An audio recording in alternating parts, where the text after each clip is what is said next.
Rutherford পরমাণু model আমরা তুলনা অবধি পড়ছিলাম এবং তুলনার মধ্যে আজকে আমি তৃতীয় নাম্বার পয়েন্ট থেকে শুরু করব। হ্যাঁ, 3 নম্বর পয়েন্টটা দেখো, আমরা রাদারফোর্ড পরমাণু মডেলে সৃষ্ট বর্ণালী সম্পর্কে কোনো ধারণা দেওয়া হয় না। এটা তো আমরা বুঝছি যে রাদারফোর্ড পরমাণু মডেলে আমরা কোনো বর্ণালীর ধারণাই পাই না, যেখানে কক্ষপথের ধারণাই কোনো দেওয়া হয় না। কিন্তু বোর পরমাণু মডেলে সুস্পষ্ট ধারণা দেওয়া হয়েছে কেমন হবে কক্ষপথগুলা, এবং এক কক্ষপথ থেকে অন্য কক্ষপথে যখন ইলেকট্রন আসা যাওয়া করে তখন এখানে শক্তির কিছু শোষণ বিকিরণ হয়, এবং এই শোষণ বিকিরণের জন্য আমরা জানি কী তৈরি হয়, বর্ণালী তৈরি হয়। তো ধরো নিম্ন শক্তি স্তর হচ্ছে E1, উচ্চ শক্তি স্তর হচ্ছে যে E2। যখন লাফিয়ে চলে পরে ওই শোষিত শক্তি বিকিরণ করে পূর্বের নিম্ন শক্তি স্তরে লাফিয়ে চলে আসে। মানে হলো যখন E1 থেকে E2-তে যাবে কিছু শক্তি কী করবে, তো শোষণ করবে। ওই শোষণ শক্তি আবার সে বিকিরণ করে আবার নিম্ন শক্তি স্তরে চলে আসতে পারে, ওই সমপরিমাণ শক্তি। এই যে শক্তি শোষণ বিকিরণ হচ্ছে, এগুলোর ফলে কিছু শোষণ বর্ণালী এবং উজ্জ্বল বর্ণের বিচ্ছুরণ বর্ণালী তৈরি হয়। এই বর্ণালীগুলো আমরা এখানে পড়তেছি। তো বিকিরিত শক্তি কি বলছিলাম আমরা গতকালকে, ডেল ই সমান কি E2 মাইনাস E1। ডেল ই সমান কি বললাম, E2 মাইনাস E1, মানে উপরের শক্তি স্তর থেকে তুমি নিচের শক্তি স্তরের পরিমাণটা বিয়োগ করে দিবা, তাহলে ডেল ই পেয়ে যাচ্ছ, শক্তির পার্থক্য। এবং এই শক্তির পার্থক্যের জন্যই এখানে কিছু বর্ণালী তৈরি হবে, বুঝছো কথা? এখন এই বর্ণালীটা কোন শক্তি স্তর থেকে কী রকম আসলে, বা কোন শক্তি স্তর থেকে কোন শক্তি স্তর আসলে কীরকম বর্ণালী পাবো, এগুলো আমাদেরকে একটু পড়তে হবে। দেখো আমরা টোটাল আমরা যদি একটু তোমার ইয়াটা দেখি আর কি, তরঙ্গ দৈর্ঘ্যের বিষয়টা একটু দেখি। এটা আমাদের একটু দূরে, এটা কোথায় আছে যেন, তরঙ্গ দৈর্ঘ্যটি এটা না বললে তোমরা একটু বুঝতে কষ্ট হইতে পারে।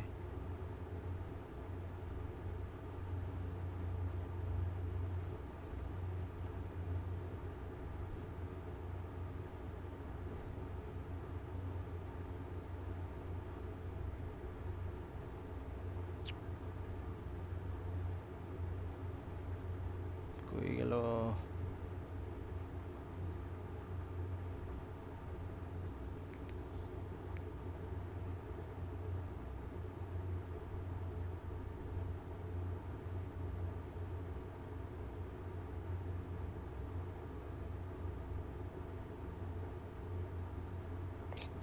ভাইয়া ক্লাসটা কি রেকর্ডেড হচ্ছে? হুম হুম, এই যে খেয়াল করো, আমাদের পৃথিবীতে আমরা যে আলোগুলো দেখি সে আলোর তরঙ্গ দৈর্ঘ্য হচ্ছে 380 থেকে 780 ন্যানোমিটার। মানে হলো তুমি চোখ দিয়ে যা দেখতেছো, আল্লাহ তাআলা আমাদেরকে ক্ষমতা দিয়েছে কতটা কম, খেয়াল করো।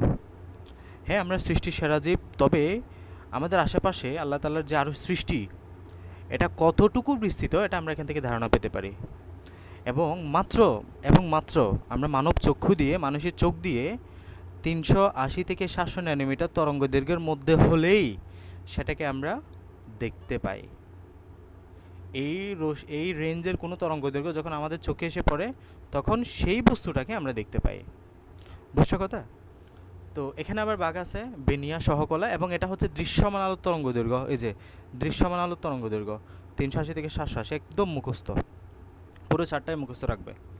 তাহলে দৃশ্যমান আলোর তরঙ্গ দৈর্ঘ্য কত, 380 থেকে 780 ন্যানোমিটার। এই 380-র মধ্যে 780 আবার অনেক তরঙ্গ দৈর্ঘ্য হতে পারে। এখানে 380 থেকে 424 যখন হবে তখন তুমি ওই বর্ণটাকে বেগুনি দেখবা। কেমন দেখবা? বেগুনি। 424 থেকে 450 দেখলে ওই বর্ণটাকে তুমি নীল দেখবা, ওই বস্তুটাকে কি দেখবা, নীল দেখবা। মনে করো কোনো একটা বস্তু থেকে এই রেঞ্জের তরঙ্গ দৈর্ঘ্য আসতেছে, তাহলে তুমি ওই বস্তুটাকে কেমন দেখবা, নীল। ঠিক আছে? এরপর আসো, আসমানি হচ্ছে 450 থেকে 500। আসমানি কখন দেখবা, যখন 450 থেকে 500 ন্যানোমিটার তরঙ্গ দৈর্ঘ্য হবে তখন তুমি ওই বস্তুটাকে আসমানি দেখবা। যখন 500 থেকে 575 ন্যানোমিটার তরঙ্গ দৈর্ঘ্য হবে তখন ওই বস্তুটাকে তুমি সবুজ দেখবা। যখন 575 থেকে 590 হবে তখন ওটাকে হলুদ দেখবা। কমলা 590 থেকে 647, লাল 647 থেকে 780, এবং লাল আলোর তরঙ্গ দৈর্ঘ্য সবচেয়ে বেশি এখানে। তো এজন্য লাল আলো দেখবা যে আমরা বিয়ের শাড়ি হিসেবে লাল আলো পরা আসসালামাইকুম হয়। ওয়ালাইকুম সালাম। তো বিয়ের শাড়ি হিসেবে লাল শাড়ি স্যার। পরা হয়। কেন? ক্লাসটা স্যার রেকর্ড দিয়ে দেন। আমি স্যার বাজার আছি, বাড়িতে কারেন্ট নাই, এখান থেকে ওয়াইফাই দিয়ে করতেছে যে ঠিক আছে, ওকে এখানে তো স্যার পসিবল না। ক্লাসটা স্যার রেকর্ড দিয়ে দিন কেমন? ওকে ওকে স্যার, আসসালামু আলাইকুম। ওকে, ওয়ালাইকুম আসসালাম। তাহলে এই লাল আলো তরঙ্গ দৈর্ঘ্য কত? লাল আলো তরঙ্গ দৈর্ঘ্য 480, হ্যাঁ। এই লাল আলো তরঙ্গ এই জন্য দেখবা যে ট্রাফিক সিগনালে লাল আলো ইউজ করা হয়। কেন? ওই যে লাল আলোটা সবচেয়ে বেশি আকর্ষণীয় হয়। বিয়ের শাড়িতে লাল শাড়ি পরা হয় কারণ সবচেয়ে বেশি কালারফুল হয়, সবচেয়ে বেশি আকর্ষণীয় হয়, ঠিক আছে? তো আমরা লাস্ট যে ব্যানারগুলো বানিয়েছি আমাদের একাডেমির জন্য, এগুলো আমরা লাল কালার ব্যাকগ্রাউন্ড দিয়ে বানিয়েছি কারণ লাল আলো তরঙ্গ দৈর্ঘ্য সবচেয়ে বেশি, বুঝছো? এবং দেখবা এগুলো মোটামুটি বেশ হাইলাইট হয়েছে এই দোকানের মধ্যে। তো এই যে বেনিয়া সহকলা, এটা একটু মনে রাখবা। সূর্যের আমরা যে রংধনুর 7 রং, এই রঙের অনুসারে বেনিয়া সহকলা, ঠিক আছে? এই যে সিকোয়েন্সের মনে 300 420 420 450 450 500 500 550, এগুলো একদম মুখস্থ। কেন মুখস্থ? কারণ তুমি যখন ল্যামডা বের করবা, তরঙ্গ দৈর্ঘ্য বের করবা, তখন অনেক ম্যাথে ডিরেক্ট বর্ণ জানতে চাইবে যে এটা কোন বর্ণের কোন বর্ণের রশ্মি এখান থেকে নির্গত হবে। সো তোমাকে এগুলো মুখস্থ রেখে তারপর ডিসিশন নিতে হবে। ধরো কোনো একটা তরঙ্গ দৈর্ঘ্য পাইছে তুমি 490, তাহলে তুমি ডিসিশন আসবে আসমানি বর্ণ, বুঝছো? এই জন্য এটা একদম মুখস্থ রাখতে হবে এই চারটা। আচ্ছা, এটা তো আমরা বলি জাস্ট দৃশ্যমান তরঙ্গ দৈর্ঘ্য আলোচনা করলাম এখন, এগুলা 380 থেকে 780, কিন্তু এর আগে পরে অনেকগুলো তরঙ্গ দৈর্ঘ্য আছে খেয়াল করে, যেগুলো আমাদের মানে ক্ষমতার বাইরে, মানে আমরা এগুলাকে দেখতে পারি না, বা আমরা এগুলা মানে মানব চক্ষু দিয়ে দেখি না আর কি। তো মহাজাগতিক রশ্মির তরঙ্গ দৈর্ঘ্য হচ্ছে 0.305 nanometre. Very very very very very strong, এটা খুবই শক্তিশালী এটা, ঠিক আছে? যার তরঙ্গ দৈর্ঘ্যের পরিমাণ যত কম, সে রশ্মির শক্তি তত বেশি। এই যে মহাজাগতিক রশ্মির তরঙ্গ দৈর্ঘ্য সবচেয়ে বেশি, এটা এটার চাইতে কম হবে। গামা রশ্মির তরঙ্গ দৈর্ঘ্য 0.0005 থেকে 0.01 ন্যানোমিটার। গামা রশ্মি খুব শক্তিশালী, মোটামুটি পাতলা লোহার পাতকেও সে ব্যাত করে ফেলতে পারবে, তাই না? গামা রশ্মি আর আমরা চোখে দেখি না, ঠিক আছে? রঞ্জন রশ্মি মানে হলো এক্স রে, যেগুলো আমরা এক্স রে হিসেবে ইউজ করি, এক্স রেতে ইউজ করা হয়। রঞ্জন রশ্মির তরঙ্গ দৈর্ঘ্য কত? 0.01 থেকে 10 ন্যানোমিটার, হ্যাঁ। এর পাশে অতিবেগুনি রশ্মি আলট্রাভায়োলেট রে 10 থেকে 380 ন্যানোমিটার। আমরা সূর্যের আলো থেকে যেটা পাই, হ্যাঁ, সূর্যের আলো থেকে আমরা যেটা পাই, তীব্র সূর্যের আলো থেকে 10 থেকে 380 ন্যানোমিটার। দৃশ্যমান আলো তো বললাম 380 থেকে 780, এই তরঙ্গদৈর্ঘ্য রশ্মি হলেই শুধু আমরা ওই আলোটাকে দেখতে পাই। অবলোহিত বা আইআর বা ইনফ্রারেড রে, আইআর মানে হলো ইনফ্রারেড রে, 780 থেকে 1 ন্যানোমিটার। 780 থেকে কত? 1 ন্যানোমিটার। যেটা তোমরা রিমোটে, যে রিমোট ইউজ করো না, টিভির রিমোট, গাড়ির রিমোট, এসি রিমোট, এই রিমোট আমরা আইআর রে ইউজ করা হয়। আইআর রে তুমি চোখে দেখো না। মাইক্রোওয়েভ অঞ্চল 1 মিলিমিটার থেকে 1 মিটার, 1 মিলিমিটার থেকে 1 মিটার। আমরা তোমার এই যে মাইক্রোওভেন আছে না, মাইক্রোওভেনে এই মাইক্রোওয়েভ অঞ্চল ব্যবহার করা হয়। এরপর হচ্ছে রেডিও টেলিভিশন তরঙ্গ দৈর্ঘ্য। আমরা রেডিও টেলিভিশন যেগুলো স্যাটেলাইটের মাধ্যমে করা হয়, এগুলো হচ্ছে 1 মিলিমিটার থেকে 10 কিলোমিটার পর্যন্ত হতে পারে। সো এখানে একটা গুরুত্বপূর্ণ বিষয় বলে রাখি, সেটা হলো যে রশ্মির তরঙ্গ দৈর্ঘ্য যত বেশি, সেই রশ্মির তরঙ্গ দৈর্ঘ্য সেই রশ্মিটা তত কম শক্তিশালী, সেই রশ্মিটা তত কম শক্তিশালী। তাহলে এখানে সবচেয়ে কম শক্তিশালী কে? রেডিও টেলিভিশন তরঙ্গ দৈর্ঘ্য, বুঝছো কথা? সো এটা একটু মনে রাখিও। এগুলার কিছু ইউজ আছে এখানে স্পেসিফিকলি বলা হয়েছে। অবলোহিত রশ্মি, দৃশ্যমান রশ্মি কোথায় ইউজ করা হয়, মাইক্রোওয়েভস, রেডিও ওয়েভস তরঙ্গ দৈর্ঘ্য, এই যে এখানে, এই যে এখানে আমরা এগুলো, আচ্ছা আমরা যখন পড়ব রেগুলারগুলো তখন এগুলো পড়াবো, যেগুলোর কোনটা কী কাজে ইউজ করা, এটা খুব গুরুত্বপূর্ণ, এগুলো একটু পড়তে হবে, হ্যাঁ। সো এখন আমি তোমাদেরকে জাস্ট এখানে একটা নর্মাল কথা বলি, সেটা হলো যে আমরা অনেক সময় দেখি ওয়াইফাই যে তরঙ্গ দৈর্ঘ্য আছে, ওয়াইফাই তরঙ্গ দৈর্ঘ্যটা হচ্ছে মূলত মাইক্রোওয়েভ তরঙ্গ দৈর্ঘ্য, হ্যাঁ। আমরা বাসায় যে ওয়াইফাই ইউজ করতেছি, ওয়াইফাই থেকে যে সিগন্যালটা আসে এটা হচ্ছে ওয়েভের মধ্যে পড়ছে। তরঙ্গ দৈর্ঘ্য মানে হচ্ছে 1 মিটার থেকে 1 মিটার। তারপর আমরা যে মোবাইল সিগন্যাল ইউজ করা হয়, মোবাইল সিগন্যালটা তরঙ্গ দৈর্ঘ্য হচ্ছে যে 1 মিলিমিটার থেকে 1 মিলিমিটারের মধ্যে। তার মানে এগুলো অত বেশি ক্ষতিকর না, ঠিক আছে, অত বেশি ক্ষতিকর না। আমরা অনেকেই বলতে শোনা যায় যে আমাদের এই যে নেটওয়ার্ক যে আছে, নেটওয়ার্কের যে তরঙ্গ, এটা আমাদের জন্য ক্ষতিকর।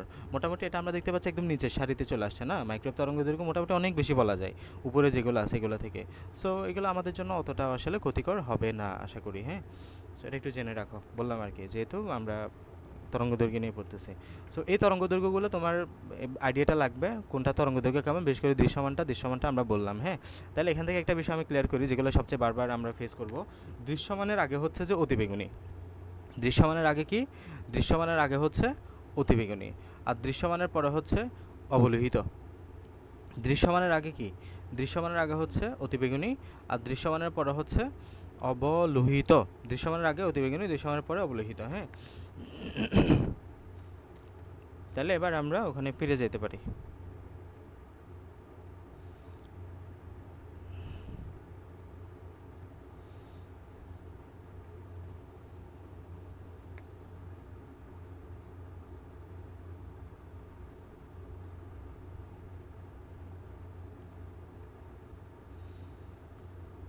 আচ্ছা, তো এখন আমরা খেয়াল করো, আমি এবার বুঝাই।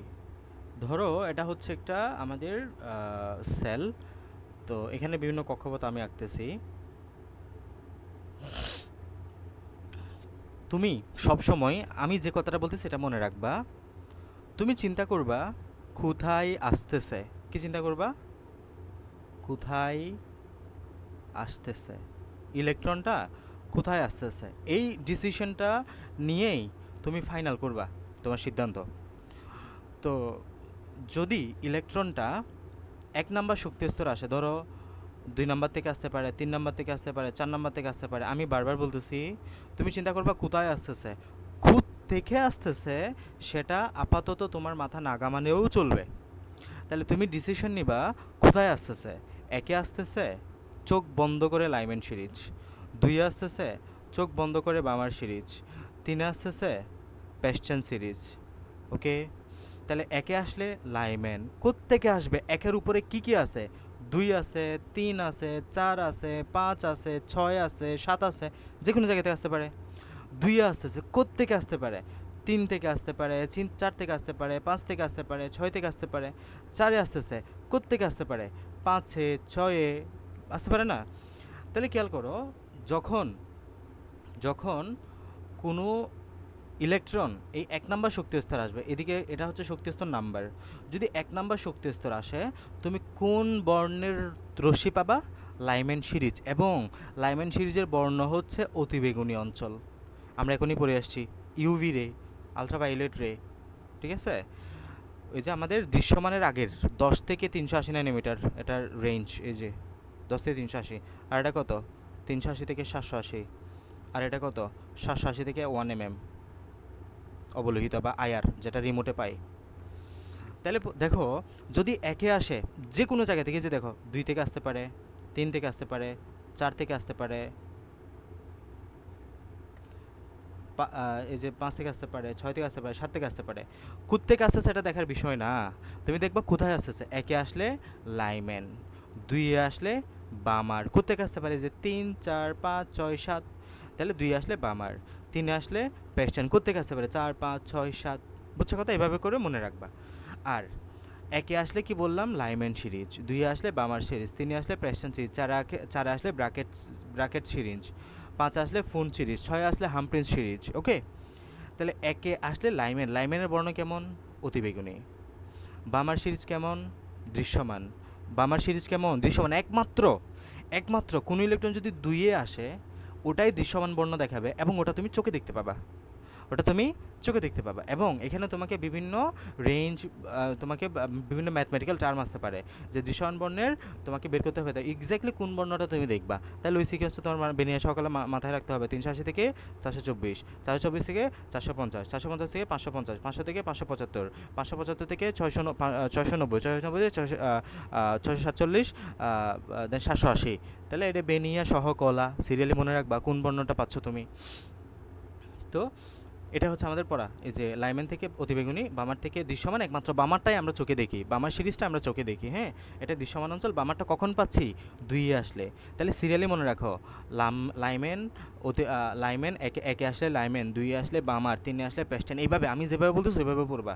এই যে দেখো, 1-এ আসলে লাইম্যান সিরিজ, 2-এ আসলে বামার সিরিজ, 3-এ আসলে পেস্টেন সিরিজ, 4-এ আসলে ব্রাকেট সিরিজ, 5 আসলে পোন সিরিজ। আরেকটা পড়ো হামফ্রি সিরিজ, এটা এখানে নাও থাকতে পারে, বইয়ের একদম লাস্ট দিকেও থাকতে পারে, অথবা অন্য বইয়ে থাকতে পারে। হামফ্রি সিরিজ 6-এ আসলে হামফ্রি সিরিজ। হ্যাঁ, বুঝছো কথা? তাহলে তুমি দেখবো যে কোথায় আসতেছে, কোথায়? এই যে N1 আসলে, N2-তে আসলে, N3 আসলে, N4 আসলে, N5 আসলে। তো N1 আসলে মানে কোত্থেকে আসবে? N-এর উপরে যা আছে, এই যে 2, 3, 4, 5।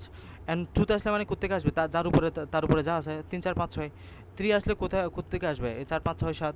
4 আসলে কোত্থেকে আসবে? 5, 6, 7। 5 আসলে কোত্থেকে আসবে? 6, 7। বুঝছো কথা? আরেকটা বিষয়, যেখানে আসতেছে, আবারও বলি, এটা আমি নিজেও মাঝে মধ্যে ভুলে যাই, কোন জায়গা থেকে কোনটা ক্যান ধরবো, কোনটা ক্যান ওয়ান ধরবো, কোনটা ক্যান টু ধরবো, বারবার ভুলে যাচ্ছে এটা। এটা মনে রাখবা, যেখানে আসতেছে সেটা হচ্ছে এন ওয়ান, যেখানে আসতেছে সেটা হলো এন ওয়ান। যদি তোমার একে আসে তাহলে এন ওয়ানকে ধরবা তুমি ওয়ান, আর এন টু হচ্ছে বাকিগুলা। বুঝছো কথা? তাহলে তুমি জাস্ট এটা মনে রাখো, যেখানে আসতেছে সেটাই তুমি সিরিজ দিয়ে মনে রাখতেছো, এবং যেখানে আসতেছে, যেখানে আসতেছে সেটাকে বলতেছো তুমি এন ওয়ান, যেখান থেকে আসতেছে সেটাকে বলতেছো তুমি এন টু। বুঝছো কথা? তাহলে যেখানে আসতেছে সেটাকে বলতেছো তুমি এন ওয়ান, যেখান থেকে আসতেছে সেটাকে বলতেছো তুমি এন টু। বুঝছো কথা? এভাবে মনে রাখবা। এই ম্যাথগুলো একটু করতে পারো, আমি একটা করাই দেখি, খেয়াল করো। হাইড্রোজেন পরমাণুর তৃতীয় শক্তি স্তরের আবর্তনশীল ইলেকট্রনের কণিক ভরবেগ কত?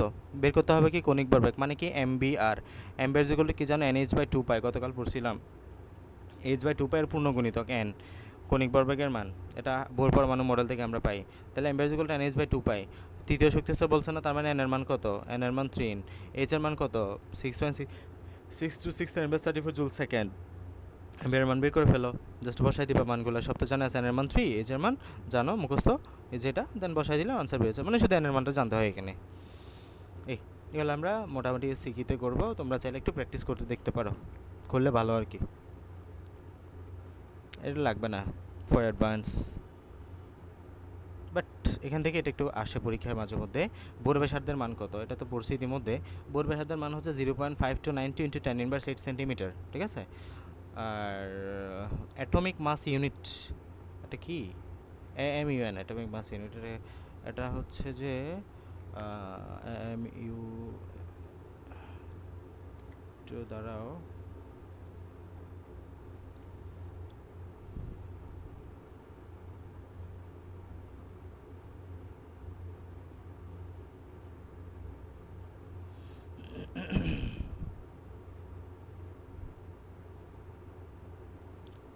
Electromagnetic unit. হ্যাঁ, এটা হচ্ছে কি ইলেকট্রোম্যাগনেটিক ইউনিট, ইএমইউ, ঠিক আছে, ইলেকট্রোম্যাগনেটিক ইউনিট। তাহলে 1 electric magnetic unit is equal two 3 into 10⁻10 electrostatic unit. এটাকে কি বলবা? ইলেকট্রোস্ট্যাটিক ইউনিট, ইলেকট্রোস্ট্যাটিক ইউনিট, এটাকে কি বলবা? Electromagnetic unit. ওকে, মনে রাখিও একটু।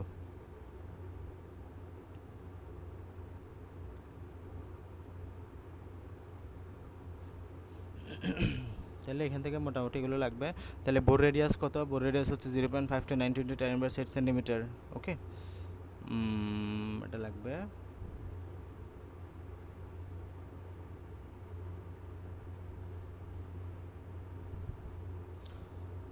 গেল। আর ইআরজি মানে হলো আর্ক, এটা মানে হলো আর্ক, এটা তোমার একটা একক আর কি, কাজের একক, আর্ক, ফিজিক্সে পড়বা।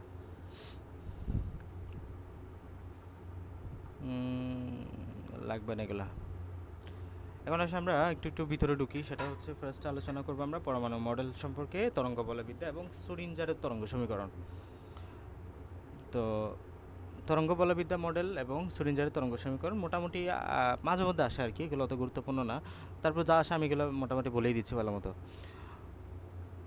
ডি ব্রগলি সমীকরণ, বা আমরা যখন এই যে পড়বো ডি ব্রগলি সমীকরণটা, তখন ডি ব্রগলির নাম আসবে। 1924 সালে লুই ডি ব্রগলি প্রকাশ করেন যে ইলেকট্রনের কণা ও তরঙ্গ উভয় ধর্ম আছে, মানে উনি বলেন ইলেকট্রনের কণা ধর্ম আছে, তরঙ্গ ধর্ম আছে। তো শ্রোডিঞ্জার এটাকে আরও সংশোধন ও পরিমার্জন করেন, এবং উনি গতিশীল ইলেকট্রনকে তরঙ্গ দৈর্ঘ্য বিশিষ্ট তরঙ্গ হিসেবে গণ্য করেন, গতিশীল ইলেকট্রনকে। তো যা পরবর্তীতে বিখ্যাত ত্রিমাত্রিক তরঙ্গ বলবিদ্যা সমীকরণটি উপস্থাপন করেন, যা কোয়ান্টাম বলবিদ্যা মডেলের পূর্ণতা লাভের চাবিকাঠি। শুরুতে আমরা ডি ব্রগলির সমীকরণটা পড়ব। চলমান বস্তুর কণার তরঙ্গ ও কণাধর্ম ও তরঙ্গ ধর্ম, মানে উনি বলেন একটা ইলেকট্রনের খুব দুইটা ধর্ম পাবা, একটা হচ্ছে কণাধর্মও পাবা, একটা হচ্ছে তরঙ্গ ধর্মও পাবা, দুইটা ধর্মই আমরা এটার মধ্যে উপস্থিত পাচ্ছি। তো ডি ব্রগলির সমীকরণটা খেয়াল করো। ডি ব্রগলির সমীকরণ হচ্ছে আমাদের তোমার এটা mv lambda is equal to H by mv, মানে এত কিছু পড়বা এখান থেকে, আলটিমেটলি পরীক্ষা আসবে ডি ব্রগলির সমীকরণ কোনটা, এটাই ভুলে যাও, এই জন্য এটা আগে বলি। যে lambda is equal to H by mv, একটু লিখে রাখো খাতায় বইয়ে, এটাই হচ্ছে মূলত ডি ব্রগলি সমীকরণ। Lambda is equal to H by mv, এটা হচ্ছে মূলত কি ডি ব্রগলি সমীকরণ। কীভাবে আসছে আমরা একটু দেখি। শুরুতেই কে সৌরভ, তোমার কি নেটওয়ার্ক সমস্যা করছে নাকি? জি ভাইয়া, হঠাৎ করে বের করে দিচ্ছে। এগুলো আবার রেকর্ড করে নিও, যদি কেউ না বুঝো ভালো মতো, এগুলো বুঝতে হবে। তাহলে দেখো যে আমরা বলতেছি এখানে আমরা ইলেকট্রনের কণা ধর্মও পাবো, তরঙ্গ ধর্মও পাবে, দুইটা বিষয় নিয়ে আমরা আলোচনা করতেছি। শুরুতেই দেখো আমরা is equal to MC square সূত্রটা দিতে পারি। তো is equal to MC square সূত্র মানে হলো আমরা এম মানে কি কণার ভর, এম মানে কি কণার ভর, ই মানে কি শক্তি। তার মানে কোনো কিছুর ভর থেকে আমরা শক্তি, ভর এবং শক্তির সাথে একটা সম্পর্ক তৈরি করে ফেললেন এটা। এই যে ই হলো শক্তি, সি হলো আলোর গতি। এবং তুমি আমরা এর আগে তোমার প্লাঙ্কের সমীকরণ থেকে is equal to H nu সূত্রটা পড়ে আসছিলাম, মনে আছে কি? Is equal to H nu. এখানে আবার তুমি কি বলতেছো? Is equal to MC square. হ্যাঁ, is equal to MC square, আইনস্টাইনের একটা সূত্র এটা, is equal to MC square. তাহলে is equal to H nu আবার is equal to MC square, তাহলে কি হয়? H nu is equal to MC square বলতে পারো না তুমি? এই যে H nu is equal to MC square, বুঝছো? এখন আমরা কি করলাম, এই যে এখান থেকে এইচ নিউ মানে কি সি বাই ল্যামডা। হ্যাঁ, নিউ এর মানে কি সি বাই ল্যামডা। তো উভয় পাশ থেকে যদি সি সি কাটা দাও, তুমি এ পাশে শুধুমাত্র সি পাবা। আর আমরা আচ্ছা এটাও লাগবে না, এটা লাগবে না, আমরা পরের লাইনে আসি। এই যে উভয় পাশে যদি সি সি কাটা দাও, তাহলে তুমি এ পাশে সিটা চলে যাবে, এখানে থাকবে এইচ বাই ল্যামডা আর এখানে থাকবে শুধুমাত্র এমসি। এই যে mc is equal to H by lambda. তো এখানে আমরা এমসি মানে কি, এম সি মানে হলো আলোর ব্যাগ। তো আমরা এমসিকে এমবিও লিখতে পারি না? আমরা যখন ইলেকট্রন নিয়ে কথা বলতেছি তখন এমবি বলবো, সি মানে স্পেসিফিক আলোর ব্যাগ বলবো, আর বি মানে হলো ইলেকট্রনের ব্যাগ বলবো, একই তো, এইচ বাই ল্যামডা। তো এখান থেকে আমরা এই সূত্রটা পেয়ে যাই। তো দেখো আমরা পাইছি mv is equal to H by lambda. তাহলে আমরা ল্যামডা ইজ ইকুয়াল টু কী পাবো? H by mv. একটু এ পাশে পাশ করলে তো আনসার মিলে যাচ্ছে। তো এটাই যে তুমি এখান থেকে একটা ফুটনের ভরবেগের সূত্র পাইলা, এই দুটো সূত্রকে একত্রিত করে। চলমান বস্তুকণার সাথে এক ধরনের তরঙ্গ জড়িত থাকে, যার বেলায় উপরোক্ত সূত্রটি প্রযোজ্য। ফিজিক্যাল টাইমবি জানি আমরা ভরবেগের সূত্র, এখান থেকে তোমাকে এই সূত্রটা আনসার আর কি তারা আমরা। তো এটা হচ্ছে মূলত আমাদের ডি ব্রগলি সমীকরণ, যেখানে আমরা তরঙ্গ ধর্মকে প্রয়োগ করে শক্তিশালী ইলেকট্রন ম্যাট্রিক্স তৈরি করা হয়েছে, যা গবেষণাকারী ক্ষুদ্রাতি ক্ষুদ্র কণা পর্যবেক্ষণ ব্যবহৃত হয়। মোটামুটি তোমাকে এখানে যেটা অবশ্যই জানতে হবে সেটা হলো ডি ব্রগলি সমীকরণ কি কোনটা। Is equal to H by MB, is equal lambda is equal to H by MB. বাস কীভাবে আসছে এটা আমি বলে দিলাম, এমনি পড়িও, তবে আসবে না, এগুলো লাগবে না, জাস্ট বোঝা আর কি। হ্যাঁ, এরপরে হলো তরঙ্গধর্মের ব্যাখ্যা এবং ইলেকট্রন কণিক ভর ব্যাখ্যা। এখন আমরা এই MB is equal to NH by two pi, এটা কীভাবে আসছে সেটা একটু দেখি। ডি ব্রগলি মতবাদ অনুসারে কি পাইলা তুমি? H is equal to H by lambda is equal to H by mv, এটা তুমি পাইছো। আচ্ছা, এটা হাতে রাখো। তাহলে আমরা ডি ব্রগলি মতামত অনুসারে ইলেকট্রন তরঙ্গদৈর্ঘ্য নিউক্লিয়াসের চারদিকে বৃত্তাকার পথে চলে। এই অবস্থায় তরঙ্গটি বৃত্তে অবস্থান করবে বোঝা যায়। তখন আর ব্যাসার্ধবিশিষ্ট বৃত্তাকার কক্ষপথের পরিধিটি ইলেকট্রনের তরঙ্গদৈর্ঘ্যের পূর্ণসংখ্যা গুণ এন গুণিতক হবে। ওই যে যেটাই বলছে উনি, ওই যে তরঙ্গদৈর্ঘ্যটা এই ল্যামডাটা আমাদের পূর্ণসংখ্যা গুণিতক হবে এন। মানে এটা তো বোঝা যাচ্ছে যে তোমার এখানে 2πr তরঙ্গ দৈর্ঘ্য, এই তরঙ্গ দৈর্ঘ্যের সাথে তুমি যদি ইলেকট্রন কততম শক্তি স্তরে ঘুরতেছে সেটা গুণ দাও, তাহলে তুমি পরিধিটা পাবা। কি পাবা? পরিধি মানে হলো 2πr পাবা, 2πr। বুঝছো কথা? 2πr is equal to N lambda, এখান থেকে আমরা পাই। এইখানে এটাই বলছে। আর ব্যাসার্ধবিশিষ্ট বৃত্তাকার কক্ষপথের পরিধিটি মানে পরিধির মানটা 2πrটা তরঙ্গদৈর্ঘ্যের পূর্ণসংখ্যা, তরঙ্গদৈর্ঘ্যের পূর্ণসংখ্যার এন গুণিতক হবে। তরঙ্গদৈর্ঘ্যের পূর্ণসংখ্যা এন গুণিতক মানে হলো কততম শক্তি স্তর সেটা বোঝাচ্ছে আর কি, এন গুণিতক মানেই। দেখো ল্যামডার মান তো তুমি জানো, একটু আগে পাইলা, h by mv by mc. আলুর ক্ষেত্রে এমসি বলে আমরা, এই যে এমসি, একই কথা। তো এখন আমরা এই যে এখানে যদি 8টা রাখো আর এমসিটা যদি এই পাশে নাও, তাহলে ঘটনা কী হবে? 2πটা তুমি এ পাশে নিয়ে আসছো, 8টা রাখছো, আর এমসিটা এই পাশে নেই, তাহলে এমসিআর যেটা এমবিআরও সেটা। তাহলে MBR is equal to NH by 2π মিলে গেল। এই যে MBR is equal to NH by 2π প্রমাণিত। বুঝছো? তাহলে এইভাবে আমরা M B R is equal to N H by two pi সূত্রটা পেয়ে থাকি। বুঝছো কিনা বলো তো এগুলো একটু? এগুলো আমি বলে যাচ্ছি যেহেতু প্রথমবার পড়াচ্ছি, কিন্তু এগুলো মোটামুটি অতটা গুরুত্বপূর্ণ না, বাট তোমাকে সূত্রটা জানতে হবে, ঠিক আছে? নাইমা, মাহি, বুঝছো কি না? সরি, কি বলা, নাহিমা বুঝছো কি না? স্যার আরেকবার বলেন। আচ্ছা, এটা বুঝছো? ডি ব্রগলি সমীকরণ বুঝছো? জি। এখানে খেয়াল করো, আমরা বলতেছি তুমি আগে প্রথম লাইনটা বুঝো, বইয়ের লাইনটা। আর ব্যাসার্ধ বিশিষ্ট বৃত্তাকার কক্ষপথের পরিধিটি, মানে ধরো এটা হচ্ছে আমাদের একটা কক্ষপথ, এই কক্ষপথের পরিধি সমান কি 2 পাই আর না? এই 2 পাই আর এর মানটা ইলেকট্রনের তরঙ্গ দৈর্ঘ্য হচ্ছে ল্যামডা, এর পূর্ণ সংখ্যার n গুণিতক মানে হলো n গুণ। তাহলে 2 pi equal two n lambda, এতটুকু আশা করি বুঝে গেছে। এই যে এই লাইনটাকে তুমি এক্সপ্লেন করলে এই লাইনটা পাবা 2 pi equal two n lambda. এখন এর আগের সূত্রে তুমি ল্যামডা ইকুয়াল টু কি পাইছো? h ইকুয়াল টু mb কিংবা mc, আমি mb ধরে করি, mb h equal to lambda equal to h by mb, এটা হচ্ছে তোমার আগের সূত্র থেকে পাওয়া ডি ব্রগলি সমীকরণ।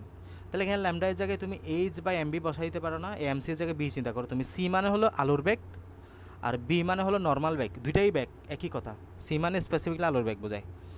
তাহলে এই ল্যামডার জায়গায় h বাই mb বসাই দিলা। এখন কি করলা, এই যে খেয়াল করো 2 পাই ইকুয়াল টু এটা পাইলা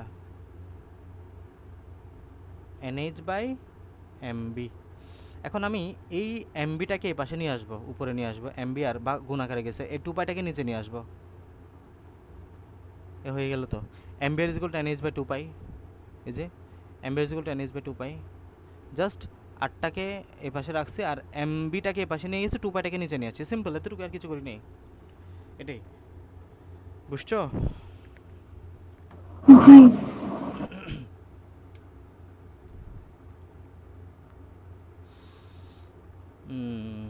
ওকে, এখন আসো, আমরা একটা সমস্যা দিছি 2.11। বোর মডেল পরমাণুতে একটি বোর ইলেকট্রন তৃতীয় শক্তি স্তর বা স্থির কক্ষপথে একটি পুনরাবর্তন করতে কয়টি পূর্ণতরঙ্গ তৈরি করবে? প্রথম কথা, তৃতীয় শক্তি স্তর, তার মানে n এর মান দিয়ে দিছে, এগুলো এমসিকিউ তো আসতে পারে। n এর মান দিয়ে দিছে তোমাকে, n এর মান জানলেই তো হয়। তো mb equal to nh by 2 pi, তুমি n এর মান জানো, এবং এই যে এখানে তোমার এমবিআর মানে কি, এখানে আমরা এই যে তোমার ওই ফর্মে নিয়ে আসতেছে, 2 পাই আর ফর্মে নিয়ে আসতেছে, এমবিটাকে এ পাশে নিয়ে আসতেছি আর এই পাইটাকে উপরে নিয়ে যাচ্ছি, বুঝছো কথা? 2 pi equal to nh by 2 পাই, হ্যাঁ, একই এমবি, একই কথা। তাহলে খেয়াল করো, আমরা এতটুকু রাখলাম, এটা একটু রাখলাম, এটা আমাদের লাগবে। আর h equal to h by lambda equal to h by mv তুমি জানো। আর এখানে আমরা এখন এই যে এই h বাই এমবি এর জায়গায় ল্যামডা বসাইতে পারি না, n ল্যামডা, তার মানে 2 পাই আর ইকুয়াল টু n ল্যামডা। বুঝছো কথা? আমি আর একটু বুঝাই, m বের equal to nh by 2 pi, এই লাইন থেকে লাইন কীভাবে আসছে? এই যে তুমি এই 2 পাইটাকে এই পাশে নিয়ে যাবা আর তুমি mটাকে এই পাশে নিয়ে আসবা,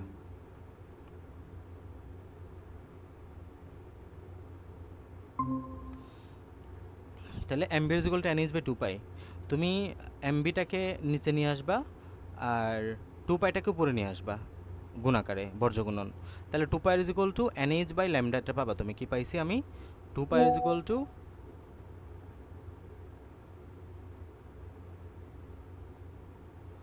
nh by mb, 2 pi equal to nh by mb, এটা পাইলা।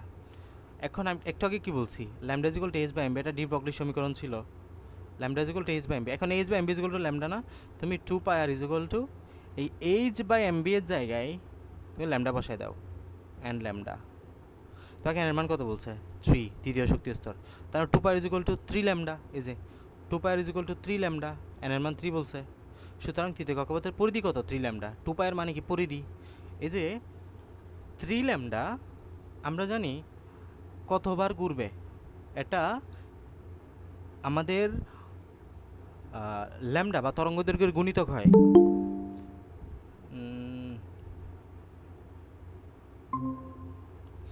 তাহলে তৃতীয় কক্ষপথের পরিধি পরিবর্তনশীল তরঙ্গদৈর্ঘ্যের 3 গুণ হয়, এই যে তরঙ্গ পরিধি 3 গুণ হয়, পরিধিটা জাস্ট যত গুণ ততবার ঘুরবে, যে ততটাই পূর্ণ তরঙ্গ। ল্যামডা মানে কি? তরঙ্গদৈর্ঘ্য না, তাহলে অত গুণ এতবার ঘুরে আসবে, এটাই তো বোঝাচ্ছে, নর্মালি এটা বুঝতে মানে বলে দিলেই হবে।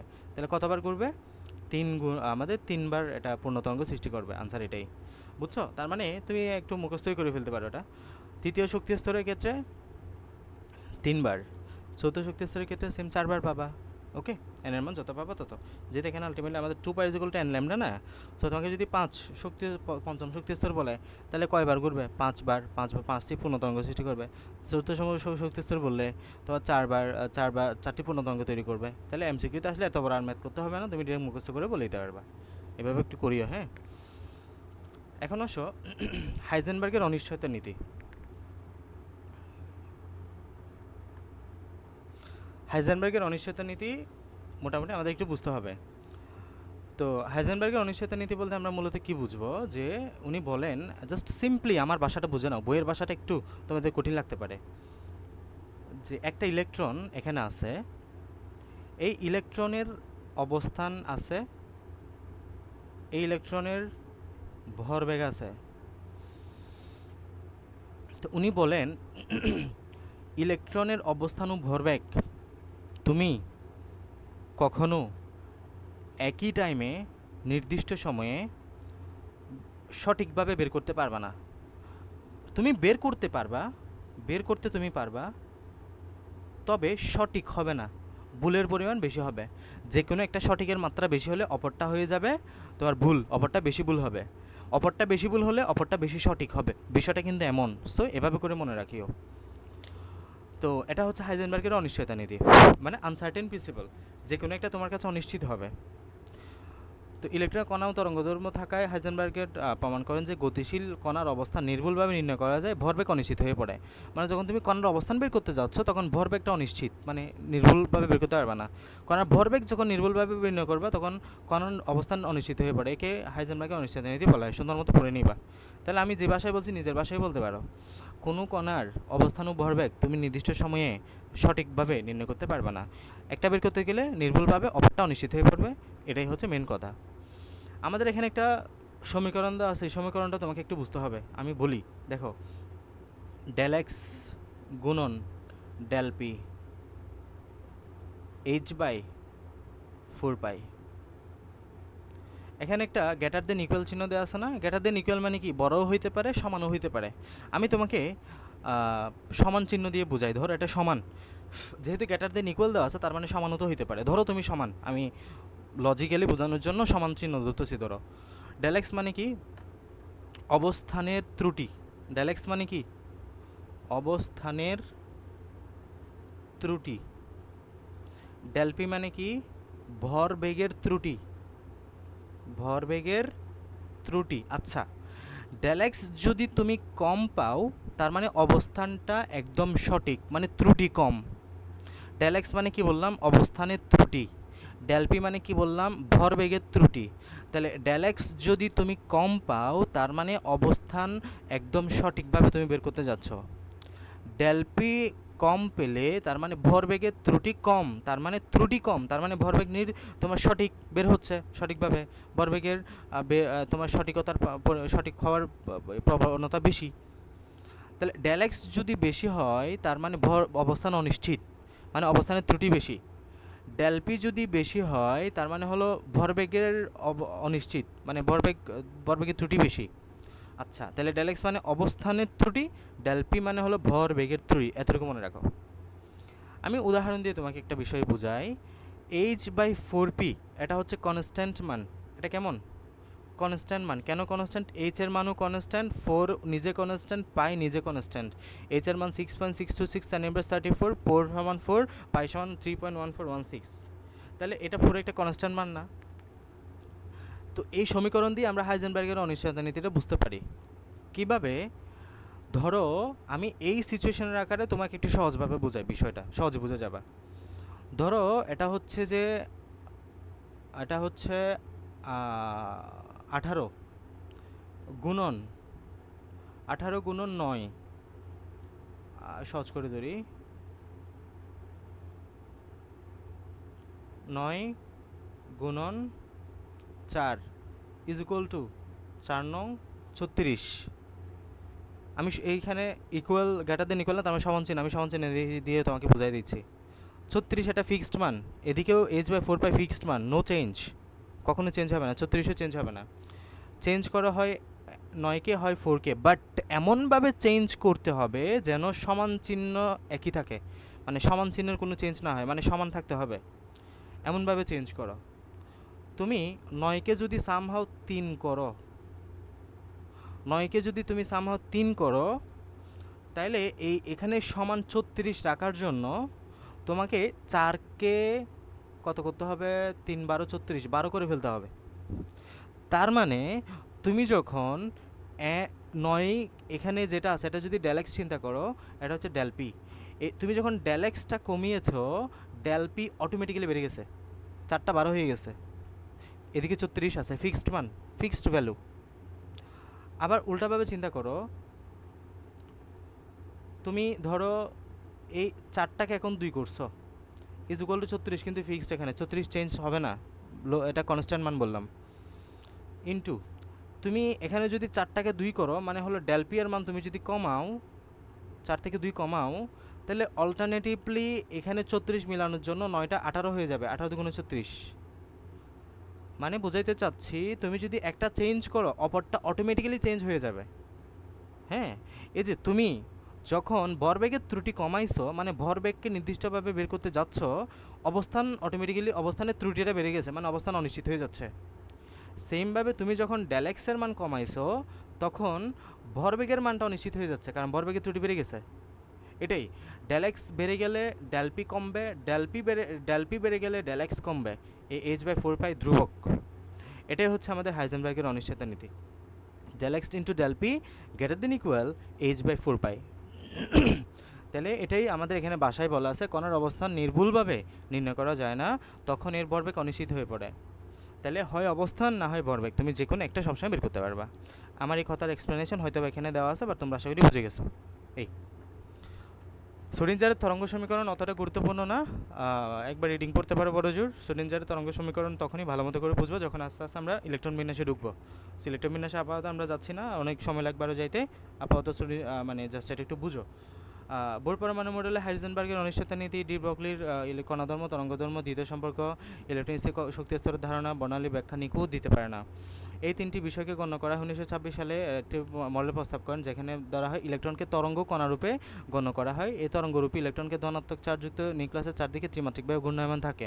এই যে নিউক্লিয়াসের চারদিকে ত্রিমাত্রিকভাবে ঘূর্ণায়মান থাকে, তখন উনি এই সমীকরণটা দেন, ডেল্টা ডেল্টা স্কোয়ার সাই, এটা কি বলবা, psi, delta delta square psi, delta delta x square psi, delta delta y square psi, delta delta z square psi, plus 8 pi square m divide h square into h minus v into psi is equal to 0।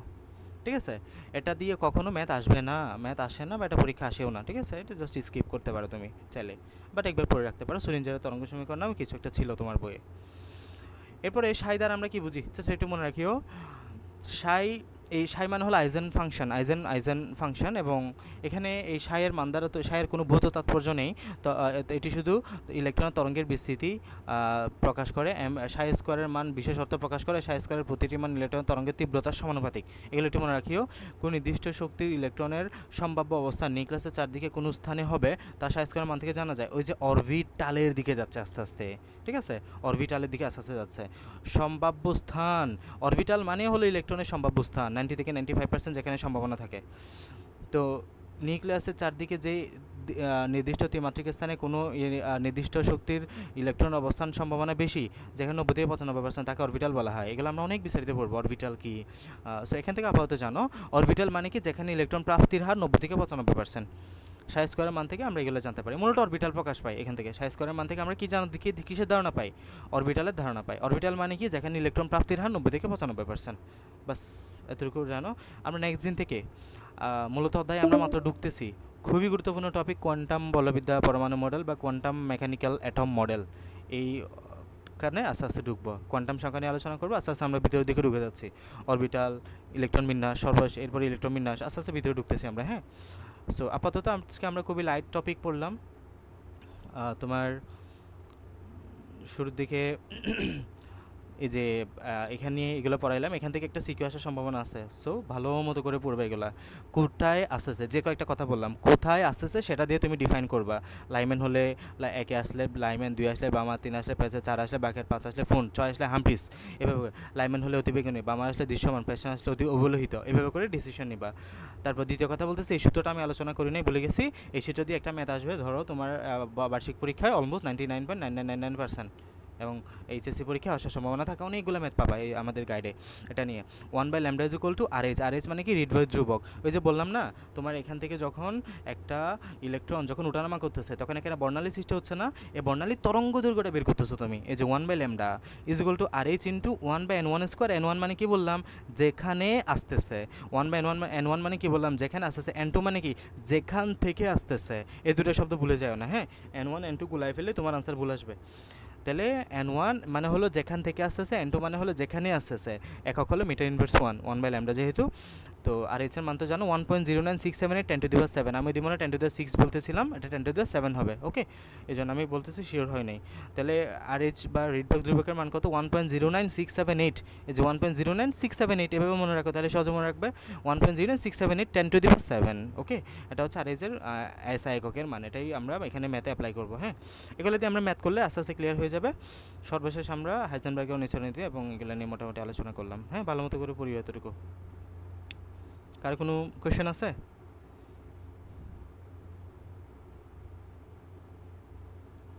হুম, না sir, ক্লাসটা sir একবারে দিয়ে দেন।